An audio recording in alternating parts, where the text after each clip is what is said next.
Ladies and gentlemen, welcome to the Elixir podcast, and today we have Jack Mason in. We're going to be talking about the co-venture that I own with him, that he founded, which is Cage Warriors Academy, previously BCMMA, and then potentially what the future holds in this sector. Jack, do you want to introduce yourself? Hope you're well, my friend. Yeah, I'm Jack Mason. I've been in the sport of MMA for about 20 years now, and it's kind of my passion, you know. So I fell in love with the sport, you know, in 2004, and I think for my first training session, within 6 weeks I had a fight. You know, then it was back in the day in the dark ages of MMA, and you know, the sport's grown so much since, and you know, proud to have been, you know, a small part of that especially in the UK, and the aim is to help continue making it grow and providing that platform for the young up and comers and the talented superstars of the future. So, for those that aren't listening, obviously, you know, I jumped on this venture with you about 4 years ago, which is fresh, right?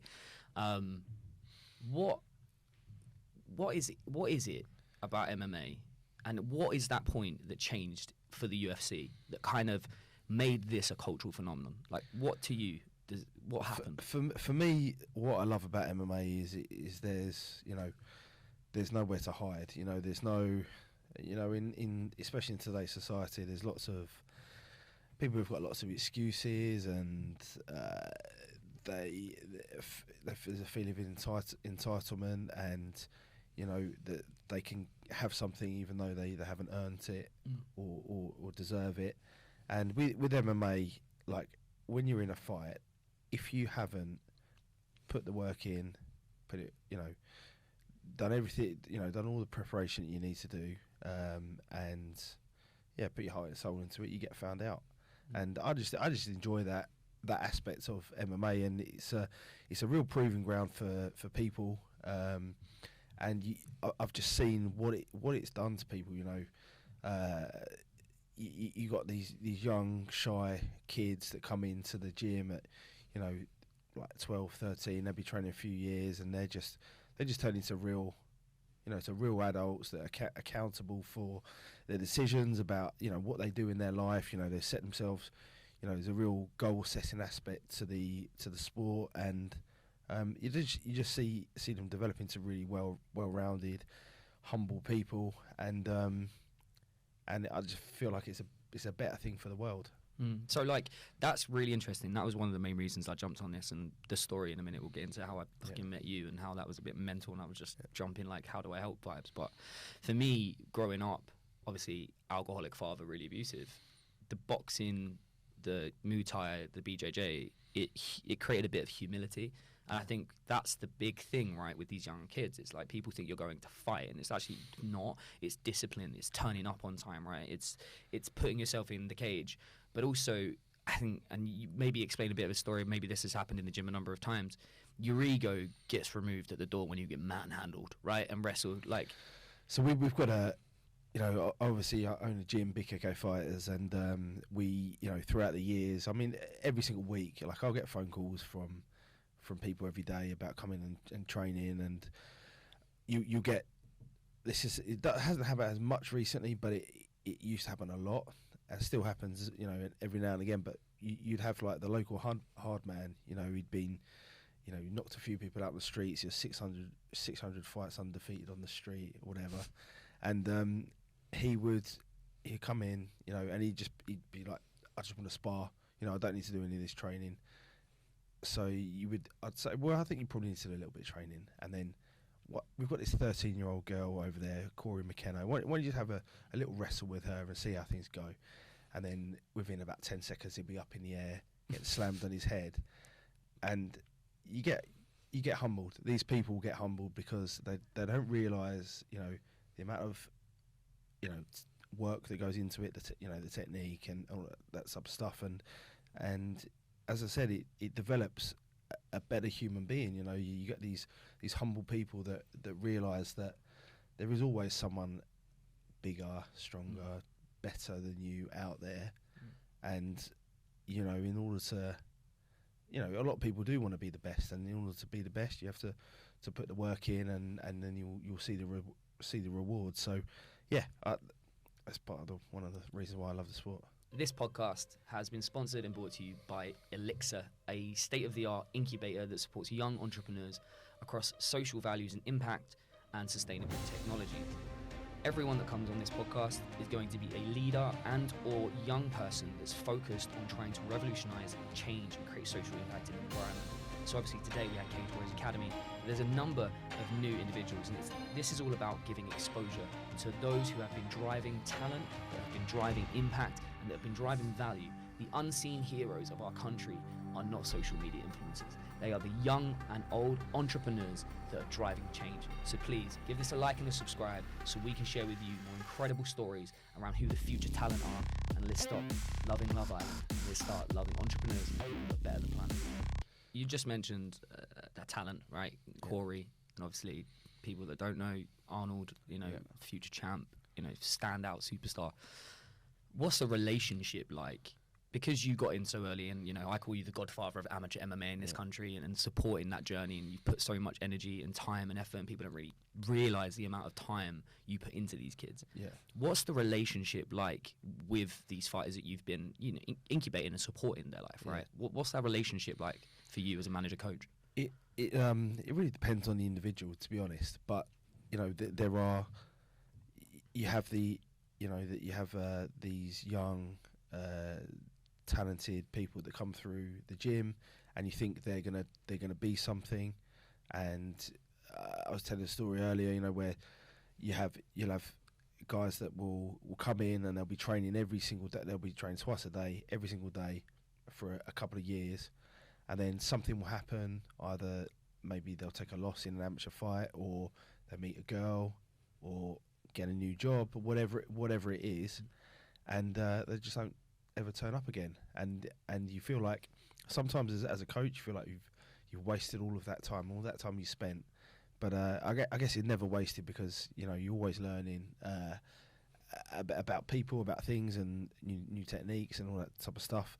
But then you get these gems, and the thing that makes it, when you lose a student like that, to life, it can be a bit heartbreaking if you put all of that time in. But when you get the gems, like for instance Arnold Allen, he's been training at the gym now since he was 15, and not only is he genetically blessed, talented, hardworking, tough, but he is obsessed and dedicated, and you can't get him out of the gym. And even though he's achieved a lot of success in his life so far, he's still starving for success, still starving to be the world champion. And people like that, it's what we do it for. You find these gems, and it just keeps you going and motivated to find the next one that's gonna walk through. Yeah. And this is another thing, Arnold, right? I mean, what a role model. I know it doesn't hype up and talk shit like Conor McGregor does, and start swearing and cussing people out. Do you think that kind of dedication and commitment builds incredible role models in the gym? I think it does. I mean, how could it not? If you're a disciplined person, and you've got your goals that you want to achieve, and you're not going to let anything else in life get in the way of it. You might find a girlfriend that that doesn't like your training. Well, many people will give in to that, and they'll either cut down the training so they can spend time with their girlfriend or whatever. But then you've got these individuals that they won't let anything in life stop them from achieving their goals, and they're the role models that you want, really, because anything can happen if you can sacrifice things. You can sacrifice your career for other things which might not be the best things for you, or not around for very long, or whatever it is, and you've lost that really short window of time that you could have achieved something great. So those guys that really are truly dedicated, I feel like they're the biggest role models. And I think that work ethic thing is hyper important. Like with the new incubator, and we've built this team at Elixir, it's a very similar thing with like the standout individuals that don't see the 8-hour workday, that aren't willing to compromise and go like there's this defined time. They just see a continuous vision, right? And they're just running at it. It does inspire people. So when we go back right to UFC, who would you say inspired you, right? Because you were there. I mean, let's talk a little bit about the early days of MMA, right? The raw stuff. What was it like, firstly, for you to start fighting? What was that like, that process? There was no Cage Warriors Academy. And then who inspired you that had that mindset? Well, this is how fights went when I first started. So there was, I think my second fight, I showed up to an event. I weighed in, had no idea who I was going to fight. And the way the show operated was fighters would turn up in the morning, they would weigh in. Mm-hmm. During the afternoon, the matchmaker would decide based on your weight who you would fight, who had turned up that day, and then you go and have a fight. So this guy I fought, Marius Saromskis, he ended up being the dream world champion. I fought him when I've had about 3 months training, and on my second fight, and he was an absolute monster. Very experienced Thai boxer, and obviously very successful MMA fighter in the end as well. Fought for Bellator, fought for the title, I think. All type, yeah. Anyway, but that was it. There was no YouTube to do research of who you're going to fight. It was just turn up, whoever you're going to fight, you fight, and that was it. Mad. And it was a mad. When you think of how things are now, everyone wants to see tape of their opponent. They want to have a 2-month training camp specifically to fight a guy, and these guys nowadays don't understand what it used to be like, and it was definitely the real fighters were, well, a lot of them were around at that time. They just did the fights because that's what they loved and enjoyed, and the fights, a lot of them weren't recorded. You would see there would be a website, and there would be no pictures, but there would be a little write-up about a fight, just some words, no video, nothing, and but you go onto that website and have a look, and you'd be maybe spoken about on some of the forums and stuff like that, but yeah, nothing of like what it is today. Who stands out for you on that inspiration side? Before we get into that transition of safety, I think that's really important to address. I don't think people talk enough about how far the amateur game's come because of you, I believe. Not many others have done it. But before we get onto that, give me a couple names that inspired you when you were coming up, man. Because you was in the days of the early UFCs, right? Gracie's and all this. Who inspired you? I think like Randy Couture was one of those guys. And I always used to love Vita Belfort, but only because of how he looked. Obviously, he fought really great as well. But Randy was a role model because he was beating guys like Vitor and others, and he was an older guy at that time as well. And then GSP is only a year older than me, but he was one of my inspirations. He was the guy that did it all perfectly. He was super well rounded. He looked great. He talked great. Never talking his shit, but he always beat. Majority of the time beat everyone, and I just used to love GSP. And then so that segues, kind of beautifully, depending on the way you want to look at it, to the safe MMA, steroids, these things. Vita Belfort obviously was pinned, and I think that was originally quite a damaging thing for the sport, was this ability to kind of get roided up and fight each other in a cage and people like that. Do you want to just explain like the processes that you have taken in amateur MMA for the safety of these kids, and the kind of introductions and things that you've introduced to amateur MMA events in the UK? Yeah, so the reason why I started or got involved in sort of events was because the type of events that were around that I was getting some of my guys to fight on, coming up through BKK. We were travelling around, and just the matchmaking was terrible. There was no sort of safety procedures. It was just an awful way of doing things, and you be responsible to these guys' parents for putting these guys out on events, and it was just it's just stuff. Some bad things happened, and I just felt responsible to ensure that firstly that I could get my fighters fair matches, but also that the safe, they were looked after from a safety perspective, and they were going out there and showcasing themselves on a platform that was the best thing that we could make. So we started BCMMA on a shoestring, and it still is on the shoestring, but we did everything we possibly could to make the the medical procedures as good as they could be, and we involved qualified judges, good referees, all those type of things. That being a fighter myself, I was always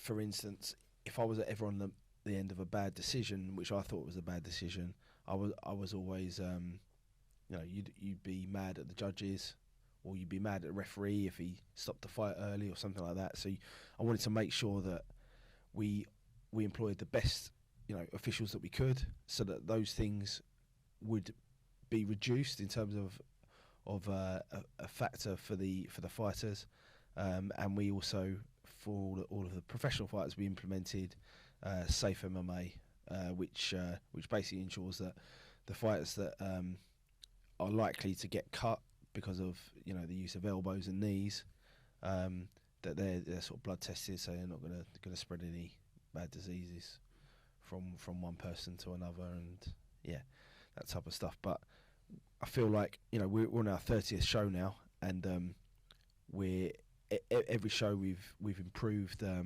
all of the standards I've been talking about. So we've got the same medical staff, the same judges, the same referees as you would have in the UFC. So all these amateur fighters that may be making their amateur debut, or they're making their way to a pro career, they will have been working with all of the same officials and commission staff that they'll be working with in the UFC.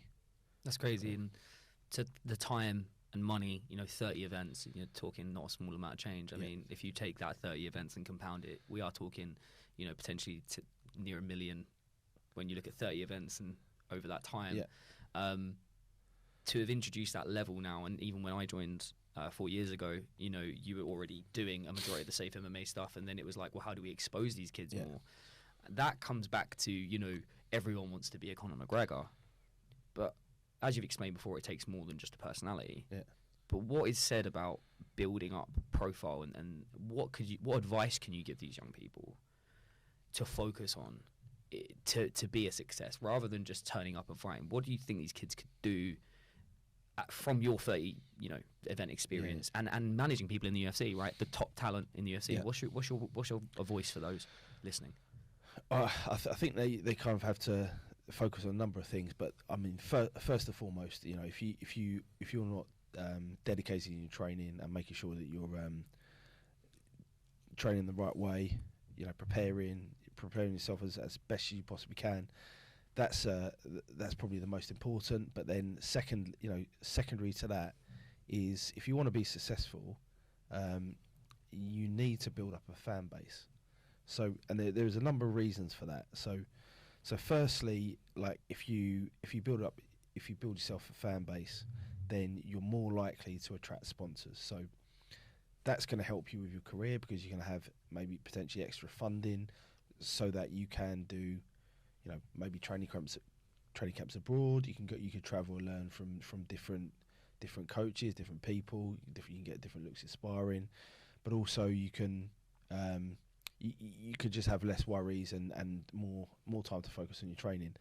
Secondly, and I say this to people a lot, and this is genuinely a real thing. So if you have a big fan base and you can sell tickets or pay-per-views, then the promoter is going to be more interested and invested in you. So that is a benefit in a number of ways. Like, firstly, you might get more exposure. Might get put up on better events, or put higher up the card on a pay-per-view. Secondly, and this is something that people forget to realise, and maybe shouldn't be the case, but in a sport, but it is an absolute reality. The promoter will look after you more in terms of matchmaking, and they will provide you with a better pathway to succeed in your career through the better matchmaking. So you will benefit as a fighter if you build yourself a fan base and you make the effort to sell tickets and get more eyes on you and the events that you'll be fighting on.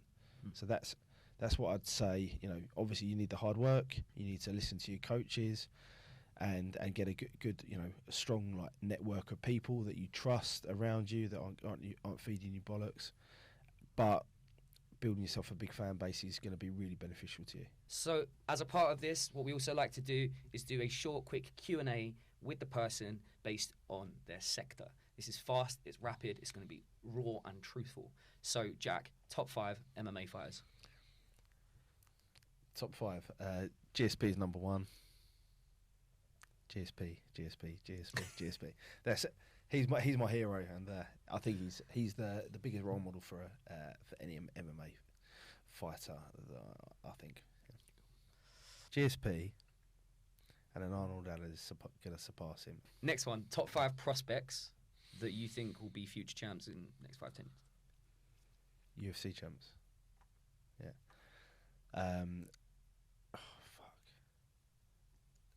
Arnold Allen, number 1. He's going to be UFC champ in the next year.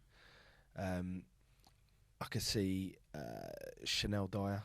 I think she's going to be she's going to storm the pro ranks, and then 5-10 years she's going to be UFC champ. Yeah. Do you think John becomes champ? He's in Arnold's division. Yeah. John Vett was super talented, very hard working. He's definitely going to get to UFC. The featherweight division is a tough one, and we'll see. Definitely got definitely all the ingredients. Okay. Next question. Yeah. Favorite MMA fight of all time. That's a fucking tough one.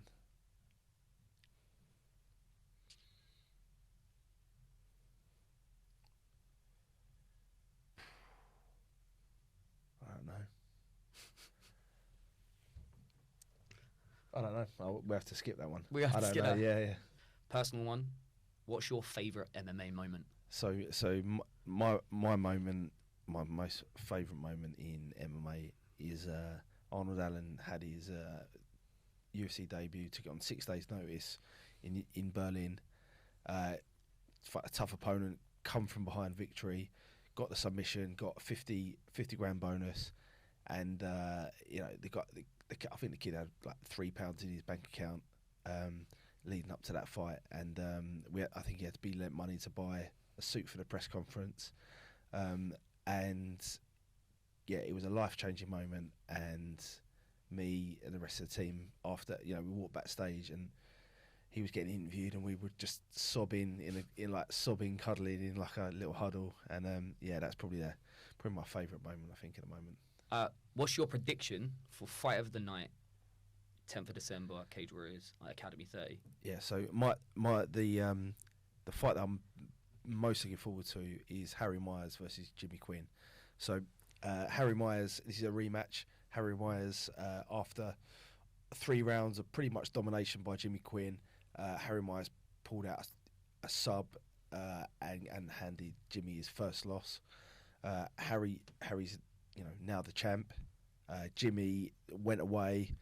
They were supposed to do the rematch last time. Jimmy went away. He's just been training at Tiger Muay Thai in Thailand. He is coming back with a vengeance.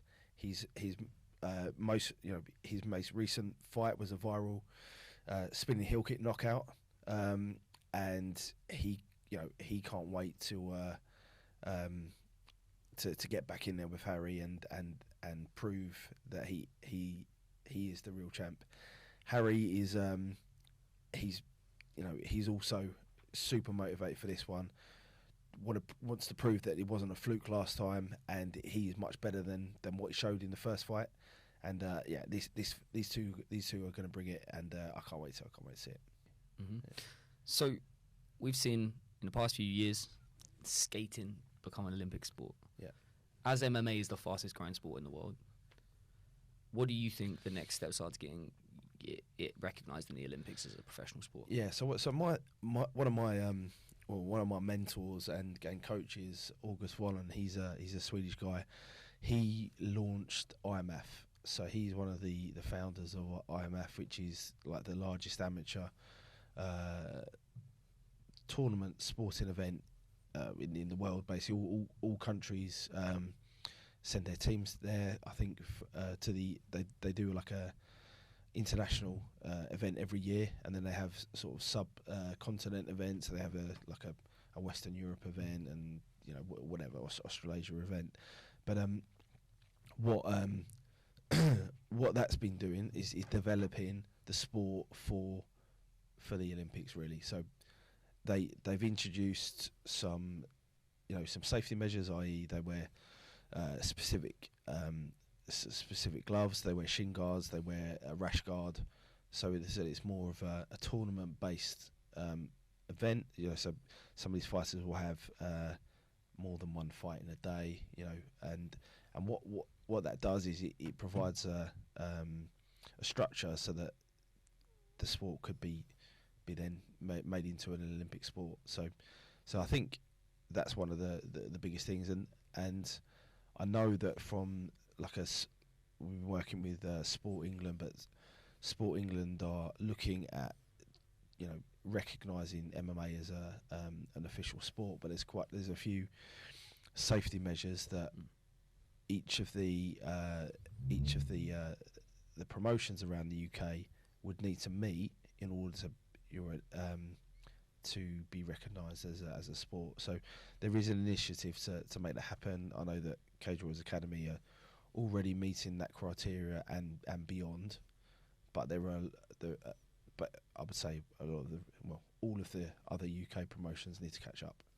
And that's a big thing, right? I mean, you look at Cage Warriors Academy, next event December the 10th. Yeah. Tickets are obviously online for people that do want to check it out, but there is some talent, right? I mean, you've got amateur MMA now to a level where they're superstars. Previously, for those that don't know, the way that MMA would work would be effectively you would be an amateur fighting on any kind of underrun white label event, and then you would go into primary European pooling fighting at one of the Bellators or Cage Warriors or whatever, and then you would try get in the UFC. There are a couple superstars, right, that potentially may go from an academy level, from your event, our event, straight into that UFC pool, and that's incredible. Who are some of those kick-out standouts that you've seen recently that I think these kids are ones to watch? Like, these kids are the ones that are going to be special. Yeah, so the Cage Warriors Academy has developed, or has been part of the development of a number of sort of superstars that are already in the UFC. Cora McKenna's a prime example. She was a champ on our event. We've got Jai Herbert, Ian Gary. There's many stars that have fought at our event and gone on to the UFC. There are some really talented fighters now that had all of their fights on the Cage Warriors Academy, like John Vettel Furheim, he's known as the Wonder Boy, but he's been fighting on our event since he was I think 14 years old. He's now 19, and he's on the verge of sort of superstardom. He's got a huge following in Norway. He's recognised as one of the most future sort of superstars in MMA anyway. Just given his talent, dedication, and his ability to fight. So he's probably one guy definitely to watch out for. We've got another guy, Tariq Pell, who's headlining our event, Cage Warriors Academy 30, and he again, another guy. He he's a student of a friend of mine, or a previous training partner, Lee Dosky, who he's fought Dan Hardy a couple of times. He won one, lost one. He's one of the old school super talented guys, but he's put a lot of work into Tarek Pell. Tarek Pell was he was our lightweight champion, and he's now making his pro debut this weekend. I've heard some big things about him. He's fighting Harry Davis, who is a Cage Warriors and Bellator veteran, and he's a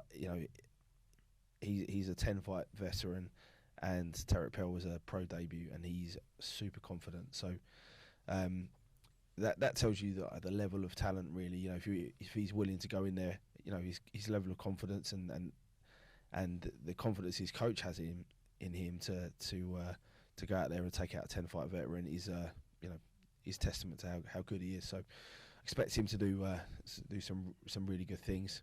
One of my, another Cage Warriors amateur prospect, Chanel Dyer. So she is like a Muay Thai veteran. I think she had like 70 odd Muay Thai fights. She's been really impressive on the Cage Warriors Academy. She started out as, essentially just a Thai boxer that came in, and she fought some girls that took her down and held her and sort of nullified her game a little bit. But she, in her early fights, she still, I think she battled on and won those fights anyway. But she's now really developed into a really well-rounded mixed martial artist. She's going out there winning jiu-jitsu tournaments. She's her wrest is really up to scratch now, and I expect her to be a handful for any girl in the world, really, going forward. And we're looking to make a pro debut happen in 2023. A little bit different.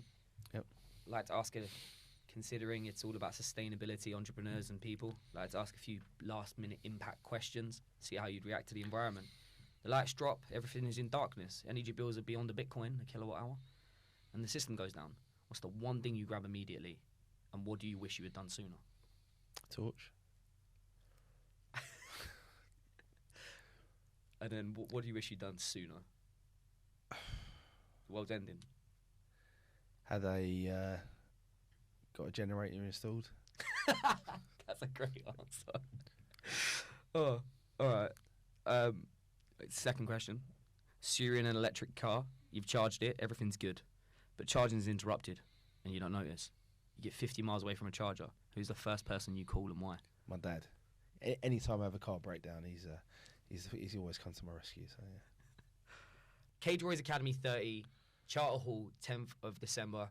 This event is really a non-profit event. Every single cent goes back into the fighters and making the event better and better. So buy your tickets now, and if you're a fighter, make sure you get some tickets before they run out so your family and friends can see you light up the cage. And what people don't, I think, as well, know is that some of the best talent is coming from international territories over to this event. It's the only event in the UK that pulls fighters from Scandinavia. You just mentioned John, his team. There's some of the best Norwegian talent come over. Yeah. We stream directly into Norway, Italy, and now France. We have some of the best talent that come from France. And I think that's one of the things that people don't see, is that this event, in a unique way, doesn't run for huge profit margins or anything like that. Yeah. It's really about bringing the best talent all across the world, well, mainly Europe, right, together to prepare them. Because there are some fighters in the UFC that have stepped in the UFC, and the level is big. It used to be very large, right? Yeah. What would you say that level difference is now, right? That gap is starting to get smaller. Yeah, you have guys that that are fighting on sort of the Cage Warriors Academy and Cage Warriors that are UFC level, and the fighting UFC is not necessarily they do have the best fight, especially at the elite level. They do have the best fighters in the world, but they also have a limited roster. So there are lots of guys out there that are of that level, fighting for much less money than they've been making in the UFC, and putting their body on the line to get that shot. And it's a very competitive, especially in the UK now, and Europe. The level of talent is incredible. We've got our we've got a current UK champ at the moment, Leon Edwards, and Arnold Allen soon to be, and just the level over here is just unbelievable, and you see that in the academy show. You know, you got these young fighters. They've, you know, they're all from gyms that have got either guys in the UFC or whoever, and just you can just see the talent now. It's just unbelievable. You know, you have these guys that make their amateur debut, and you know, they look like they've been fighting for years. You know, it's incredible to watch, and incredible to watch the sport develop, and it's just going to be insane. And you know, next 5 years, I'm sure it's going to be even better than it is now. I think that's a really important thing to shout out before we move on to like what does the future of MMA hold, and some of the things that we've been working on to kind of even take that next step. It's important to recognise that speed of pace. You know, back in the day, you had Bispings, people like yourself, you know, Dan Hardy's, etc.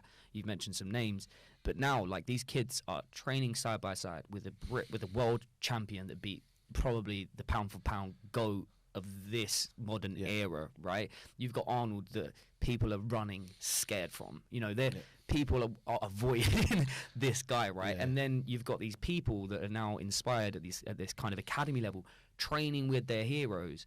And if you look at like the super speed of like Tom Aspinall, for example, apart from, you know, an injury, you know, got the best of him last time, but like the speed in which he transitioned, and he was training with Till, training with all these superstars. It really is a unique time for young fighters, and then all these international guys coming over as well. Some of the best talent in Europe and Scandinavia are coming over. So it's a really interesting time. I want to just talk last bit about the future of MMA. We've signed a collaboration agreement with an artificial intelligence company to start looking at how we create a new event. Origin, how do we combine technology, data with sport and MMA to make it better for the future? Where do you think, what does it look like to you the next 5-10 years in MMA? You've mentioned, you know, it's looking bright in the UK. Where do you think we're moving to next? I just think the way, you know, I love the rawness of the sport, and you know, it's like it is going back to sort of the Roman sort of gladiator times, where it's just man on man and or woman on woman. But the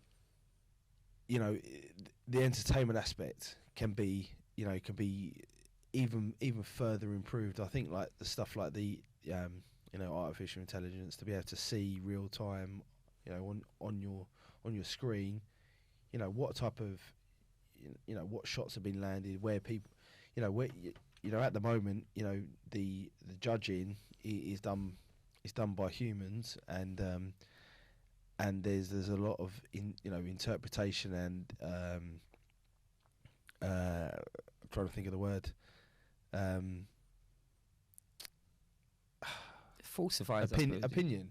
So the judge, you know, has an opinion about whether a shot landed clean and was a significant strike or not, you know, and it's all opinion based, like scoring, you know, and that's why you see some decisions that you maybe wouldn't agree with, and you know, having this artificial intelligence stuff might help to improve that, you know, where as long as technology is good, you might be able to understand whether someone, you know, landed more significant strikes than a different opponent, and you might clear up some of the ambiguity in some of the scoring. So that'd be great. But also from a real time perspective, viewing perspective, it's great to see different stats on screen. You know, maybe some better replays or all that type of it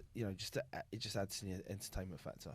So it sounds to me like super interesting time. We've got Combat IQ, AI intelligence for a new event that we're going to be hopefully launching in summer of this year. You've got superstars now on our shores of talent. You've got superstars like John coming over, and it seems to me that MMA is going from strength to strength, and hopefully through IMAF's work soon with us pushing to the Olympics. So for everyone, 10th of December, this event is not sold out just yet, but we really invest every single penny back into these fighters. Everything we get goes straight back in to Exemplar and make that a better event. So the link will be in the bio and or description. Jack, thank you so much for coming down and being a part of what will be our first Elixir Incubator podcast. So thank you. And great to have you in. Thanks, mate. Cool.